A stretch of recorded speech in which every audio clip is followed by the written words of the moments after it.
Hello everyone, welcome to civil step. Civil step में आपका स्वागत है।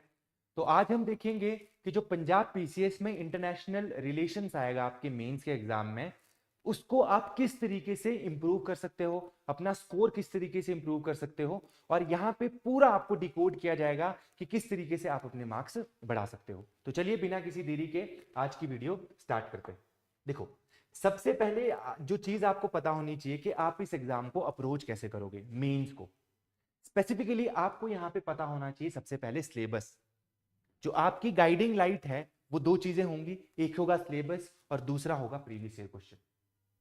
ये डिसाइड करेगा, अगर आपने ये दोनों चीजें कर दी अच्छे से, तो ये डिसाइड करेगा कि आपके जो मार्क्स हैं वो अच्छे आते हैं कि नहीं आते हैं। कई लोग क्या करते हैं ना, सिंपली तैयारी में जुट जाते हैं, वो देखते नहीं है कि भाई सिलेबस क्या है।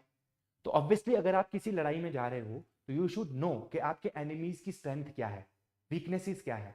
तो वो अगर आपको अपने एग्जाम की स्ट्रेंथ और वीकनेसेस पता करनी है तो उसका सबसे इंपॉर्टेंट चीज क्या होगी यहाँ पे, सिलेबस। और दूसरी चीज previous year questions. Question repeat होते हैं एग्जाम में, ये चीज आपको ध्यान रखनी है। ठीक है, चलिए अब देखते हैं यहाँ पे अप्रोच क्या रहनी चाहिए आपकी। देखो, अगर आपको सिलेबस को यहाँ पे देखना है तो सिलेबस को आप क्या करो, यहाँ पे डिवाइड करो पार्ट्स में, और अपने पास एक हाइलाइटर रखो, प्रिंट आउट ले लो सिलेबस का, और जो जो चीज आप करते जाओगे हाइलाइटर से उसको हाईलाइट करते जाओ। इससे आपको एक सेंस ऑफ कॉन्फिडेंस भी आएगा कि आपने काफी सिलेबस कवर कर दिया है। ठीक है, और यहां पे कोशिश करो कि कोर थीम्स आइडेंटिफाई करो, प्लस कुछ क्वेश्चंस प्रैक्टिस करो। जो जब भी आप पढ़ रहे हो सिलेबस, तो इस हिसाब से पढ़ो कि क्वेश्चन आंसर फॉर्मेट में पढ़ो। देखो, सिलेबस में सारी चीजें भी इंपॉर्टेंट नहीं होती है, आपको पढ़ते हुए देखना है कि क्या ये एग्जाम में पूछा जा सकता है। और वो आपको कैसे पता चलेगा, प्रीवियस ईयर क्वेश्चन देख के। आपको देख के ही पता चल जाना चाहिए कि यार मेंस में तो इतना डिटेल में नहीं पूछा जाएगा, या मेंस में ये टॉपिक आएगा कि नहीं आएगा। तो देखो, यहां पे आपको प्रैक्टिस करने हैं बहुत सारे क्वेश्चंस।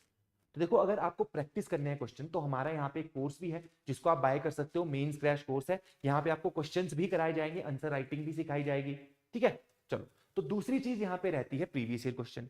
प्रीवियस ईयर क्वेश्चन में आपको देखना है कि कौन कौन सी थीम्स यहाँ पे रिपीट हो रही हैं। रिपीटेड थीम्स आपको देखनी है। देखना है कि कौन कौन से क्वेश्चंस है जिनको दोबारा दोबारा पूछा जा रहा है, कौन कौन सी थीम्स पे दोबारा दोबारा क्वेश्चंस आ रहे हैं। वो चीजें आपको देखनी होंगी। थर्ड चीज यहां पे भी है कि जो प्रीवियस ईयर क्वेश्चंस है उनको प्रैक्टिस करना है ना। और इन जो क्वेश्चंस है इनको आपको प्रैक्टिस करके एक टेम्पलेट अपने पास बना के रखना है कि अगर इस टॉपिक से रिलेटेड क्वेश्चन आया तो ये मेरे पास डाटा है, मैं इस तरीके से इस क्वेश्चन को अटेम्प्ट करूंगा। पहले से अगर आपकी ऐसी तैयारी होगी तभी आप एग्जाम में अच्छा परफॉर्म कर पाओगे, अदरवाइज आपके बहुत कम नंबर आने वाले हैं। तो आपको ये प्रैक्टिस जरूर करनी ही पड़ेगी। नेक्स्ट, अब हम यहां पे देखते हैं कि आपके जो प्रीवियस ईयर क्वेश्चंस हैं उसमें किस हिसाब से टॉपिक्स पूछे गए थे, क्या क्या थीम्स यहां पे पूछी गई थी। जो मैंने पहले बताया कि प्रीवियस ईयर क्वेश्चंस को आपको एनालाइज करना पड़ेगा, तो वो एनालिसिस वाला पार्ट हम आपके लिए यहाँ पे सिविल स्टेप कर देगा। तो देखो, यहाँ पे 2021 में कुछ क्वेश्चंस पूछे गए, लगभग 7 क्वेश्चन पूछे गए। बहुत ज्यादा वैल्यू है 7 क्वेश्चन की, बहुत ज्यादा मार्क्स यहाँ पे है। अगर 7 क्वेश्चन पूछे जा रहे हैं तो काफी हद तक डिसाइडिंग फैक्टर रहेगा इंटरनेशनल रिलेशंस आपके एग्जाम में। अगर ये आपका स्ट्रॉन्ग है तो आपका जो एग्जाम है उसमें आपके चांसेस है कि आपके अच्छे नंबर आए। तो देखो, यहाँ पे क्या क्या टॉपिक्स पूछे गए थे। Quad as counter to China. देखो, आपको पता होगा कि जो साउथ चाइना सी है, इंडो पैसिफिक वाला रीजन है, वहां पे चाइना की डोमिनेंस बढ़ती जा रही है। तो उसी को खत्म करने के लिए इंडिया ने एक इनिशिएटिव चलाया है जिसको बोला जाता है quad. India, US, Japan, Australia, 4 countries इकट्ठे आके इन्होंने ये इनफॉर्मल अलायंस चलाया है जिससे चाइना को यहाँ पे काउंटर किया जाएगा। इंपॉर्टेंट है, न्यूज में रहता है। अगला टॉपिक है अजरबैजान अर्मेनिया वॉर। ये भी आपका टॉपिक जो है वो न्यूज में रहा 2021 में। तो अगर ये जो चीजें, आप यहां से एक चीज एनालाइज कर सकते हो कि भाई जो जो यहाँ पे टॉपिक्स पूछे जा रहे हैं वो कहीं ना कहीं करंट अफेयर से रिलेटेड है। आगे देखते हैं कौन से टॉपिक्स है। जो economic challenges in Pakistan, Pakistan में इकोनॉमिक क्राइसिस आई थी कुछ टाइम पहले, वहां से क्वेश्चन है। China versus US, new cold war. आपको पता है ना, कोल्ड वॉर हुआ था यूएसए और यूएसएसआर के बीच में। 1990s में यूएसएसआर डिसइंटीग्रेट हो गया। उसके बाद दुनिया में सिर्फ एक ही सुपर पावर बची, वो थी यूएसए। पर यूएसए को चैलेंज करने के लिए एक नई पावर उभर के आई है जो है चाइना। तो कहीं ना कहीं इनके बीच में अब राइवलरी होगी। यूएससी की जो हेजेमनी है, यूएससी की जो एकमात्र जो ये शिखर पे बैठा हुआ है, पावर है जो यूएससी की, उसको चैलेंज करने के लिए यहाँ पे चाइना आ गया है। तो ऑब्वियसली यूएसए को ये बर्दाश्त नहीं होगा कि उसके लेवल पे कोई आने वाला है, तो यहाँ पे इनके बीच में राइवलरी है, उसके ऊपर क्वेश्चन आया है।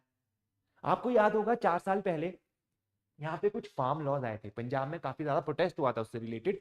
तो यहाँ पे देखो कनाडा का रिस्पॉन्स पूछ लिया था, इंडिया के फार्म लॉज आए थे उससे रिलेटेड। ठीक है, तो यहाँ पे ये चीज है। आत्मनिर्भर भारत, इससे क्वेश्चन आया है।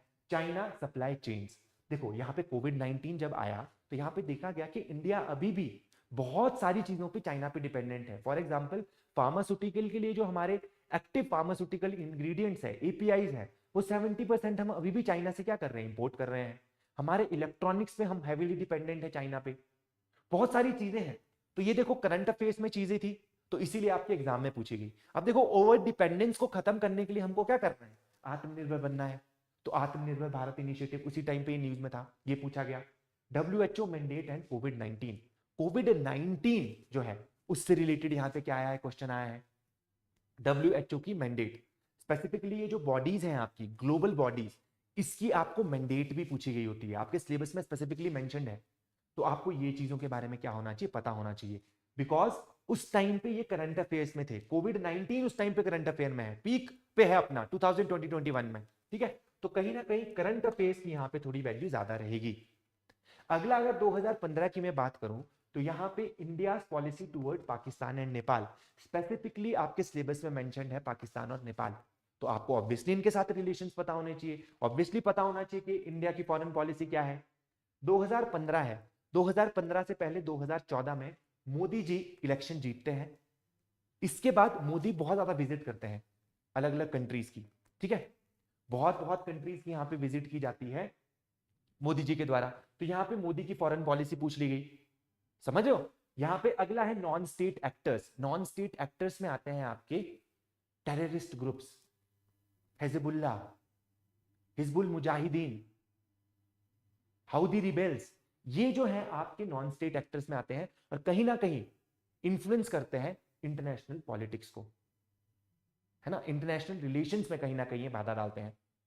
हमास हो गया आपका, इजराइल और हमास का कॉन्फ्लिक्ट चला है, तो हमास तो एक नॉन स्टेट एक्टर ही है, समझ रहे हो। चलो, WHO and capitalism versus communism, world trade organisation के बारे में यहाँ पे क्वेश्चन आया है।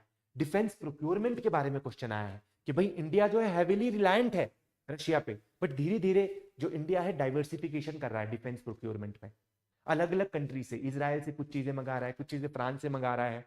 हम ओवर डिपेंडेंट नहीं रह रहे हैं किसी एक कंट्री पे जैसे कि रशिया। आगे देखो यहाँ पे इंडियन डायस्पोरा स्पेसिफिकली आपके सिलेबस में दिया गया है ना, स्पेसिफिकली लिखा गया है आपके सिलेबस में, तो आपको इसके बारे में पता होना चाहिए। Indo US treaties and China, Indo US treaties, जैसे डिफेंस पैक्ट्स की अगर मैं बात करूं, बैका है, कॉमकासा है, लिमोआ है, इस तरह के एग्रीमेंट साइन हुए हैं। बिकॉज देखो चाइना से तो उसको खतरा है, क्योंकि चाइना उसको ओवरटेक करने के लिए आगे बढ़ रहा है, तो कहीं ना कहीं वो इंडिया के साथ अच्छे रिलेशंस करने की कोशिश करेगा। ठीक है, तो ये चीज।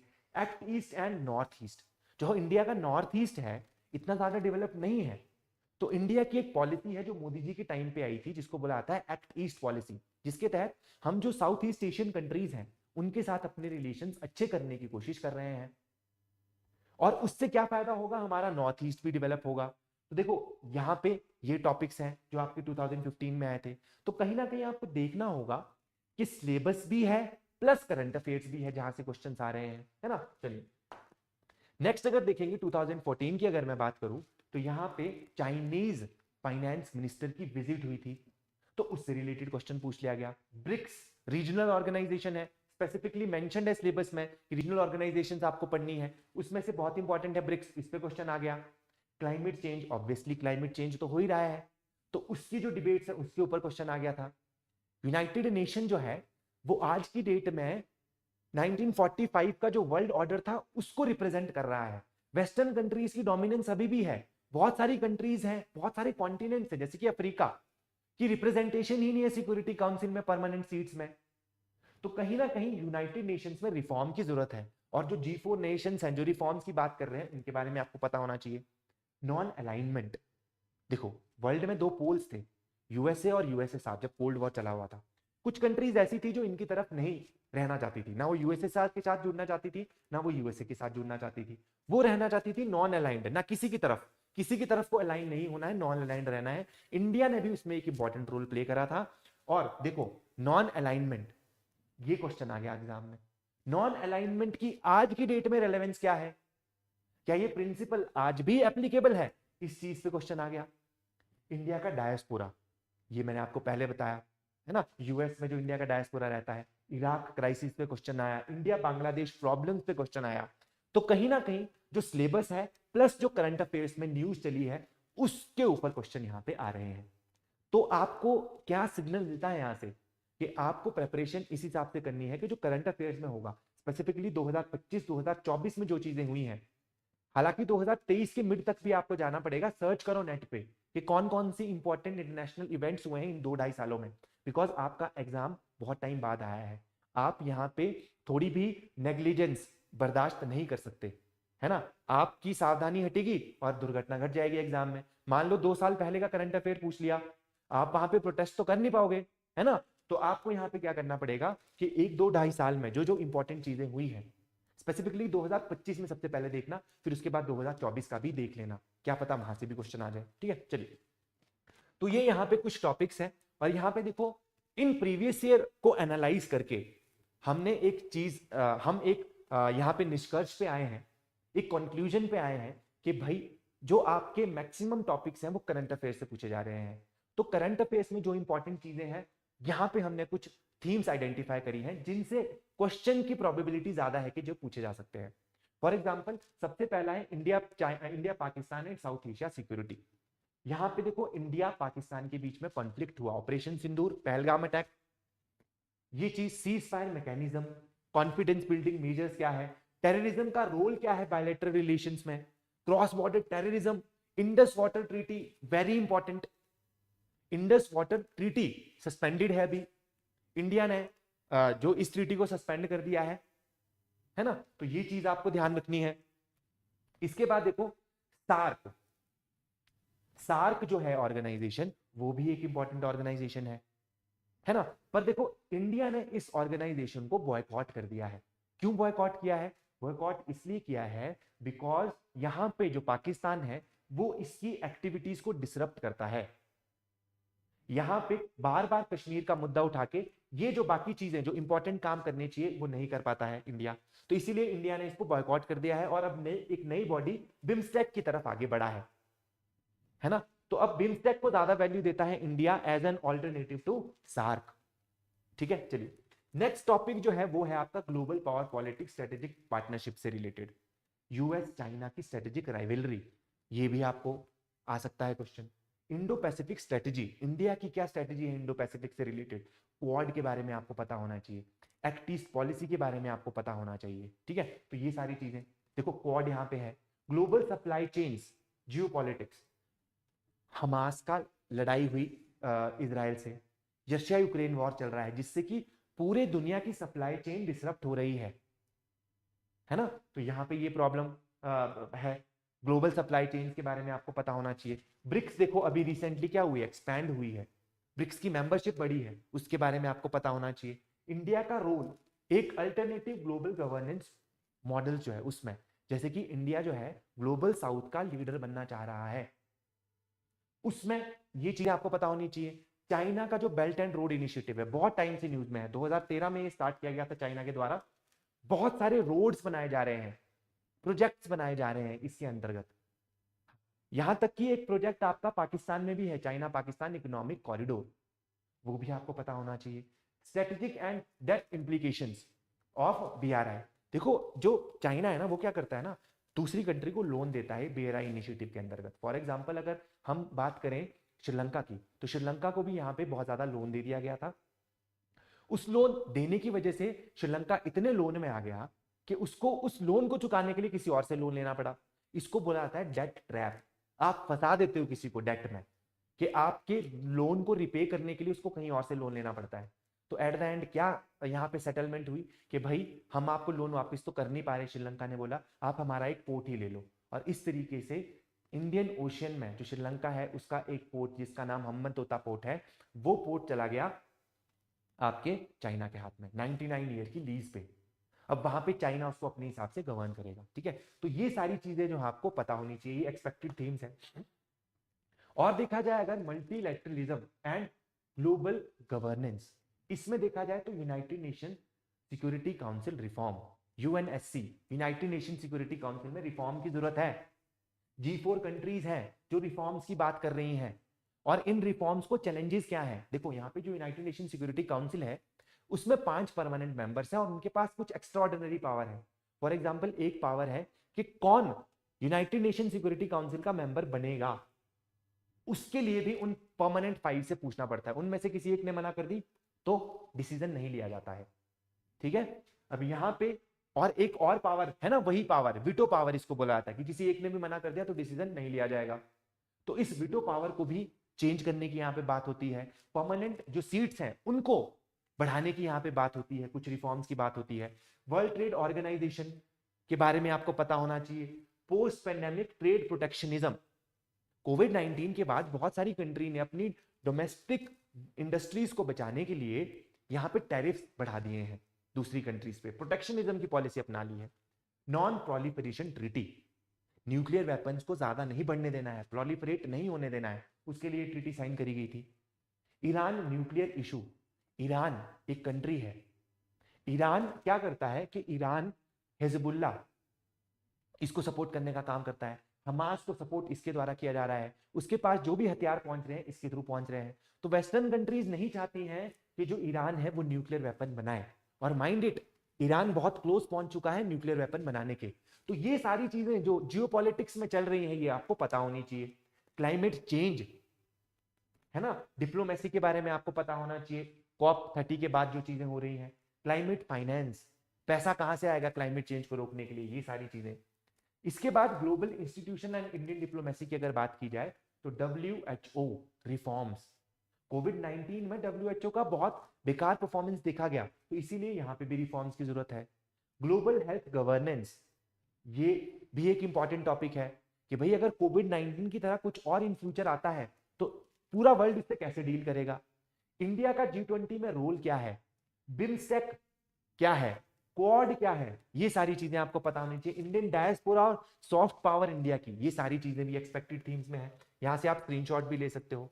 अगला अगर देखें global economy trade and Jio economic shift, post pandemic global economic recovery. Covid जब आया तो काफी ज्यादा इकोनॉमी डाउन गई है बहुत सारी कंट्रीज की, उनको किस तरीके से अच्छा किया जा रहा है, बढ़िया किया जा रहा है, ग्रोथ किस तरीके से होगी उन कंट्रीज में, है ना, ये चीजें आपको पता होनी चाहिए।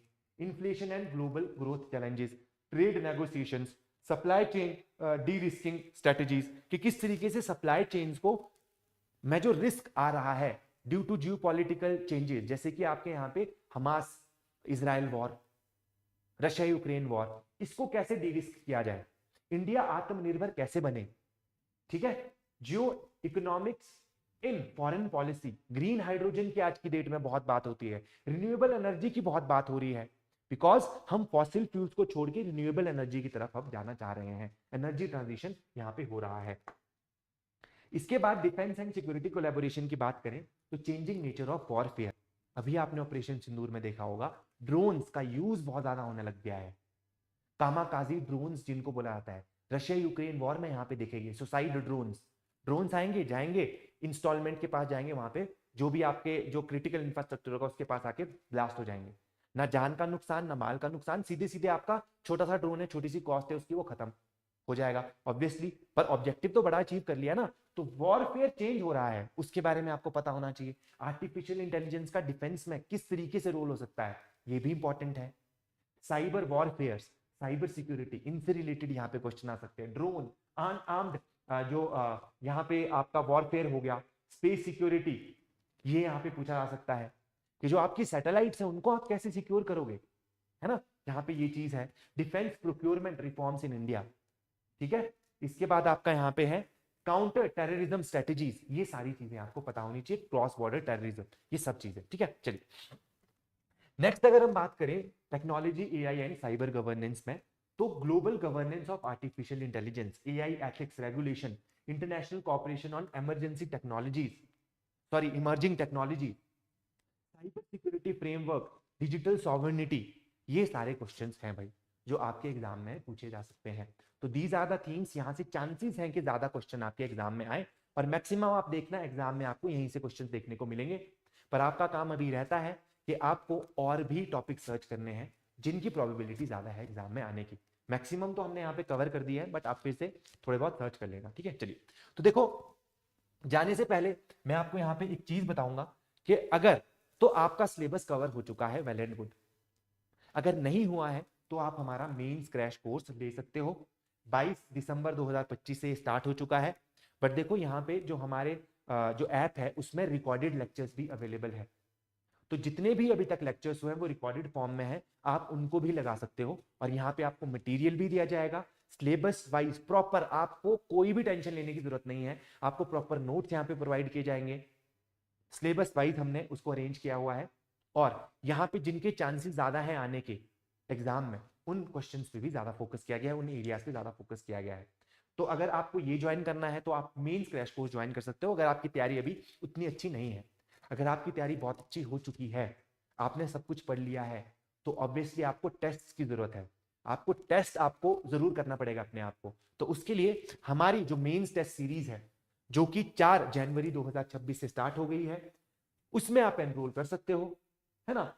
और यहाँ पे टेस्ट देना बहुत ज्यादा इंपॉर्टेंट है, बिकॉज टेस्ट से आपको पता चलता है कि आपका एग्जाम टाइम पे कंप्लीट हो रहा है कि नहीं हो रहा है, क्या वो चीजें जो आपने पढ़ी हैं उसको आप अच्छे से इंप्लीमेंट कर पा रहे हो कि नहीं कर पा रहे हो। और आपको यहाँ पे रिव्यू भी तो मिलेगा। ऑब्वियसली आपको यहाँ पे इतने एक्सपीरियंस टीचर्स हैं, आपको बताएंगे कि भाई ये आपकी गलती है, इसको आपको इस तरीके से सही करना है, ठीक है। तो चलिए, ये चीज आपको ध्यान रखनी है। और अगर आपको कोई भी डाउट हो किसी भी चीज से रिलेटेड, आपको ये टेस्ट सीरीज लेनी है, तो आप इस नंबर पे कॉल कर सकते हो, 9056723751। ये नंबर है, इस पे आप कॉल करना। अगर आपको कोई ये इन कोर्स में से कुछ लेना है तो आप बता सकते हो, है ना, इस नंबर पे कॉल कर सकते हो। आपके कोई भी सजेशंस है, आपको कुछ भी पूछना है, आप कमेंट सेक्शन में भी वीडियो में पूछ सकते हो। तो आज के लिए इतना ही, धन्यवाद।